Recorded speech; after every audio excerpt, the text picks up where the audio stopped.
ঐ তই কামলৈ নাযাৱ নেকি? ঘৰত যে দাইল পিয়াজ চকুৱে নাই। অকল মোবাইল টিপি থাকছ তই।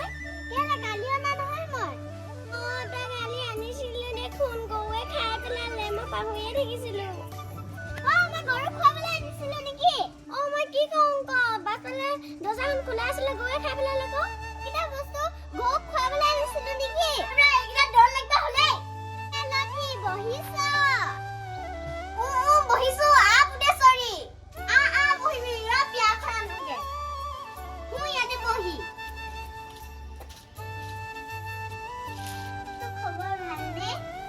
ভালেই। এজনে আহিলে আৰু লোকৰ ঘৰে চাহপাতি খাবলৈ। তহঁতৰখন আজি ৰাতিপুৱা কিবা এটা হ'ল বুলি শুনিছো। কি নহ'ব, আমাৰ এই মৰাকেইটা কাজিয়া লাগিলে আকৌ। কি কথা আহিছে? তই জানই দেখোন, কেলেনো ক'ব লাগিছিলে? আমাৰ বোৱাৰীজন জানই দেখোন ইমান দাহী।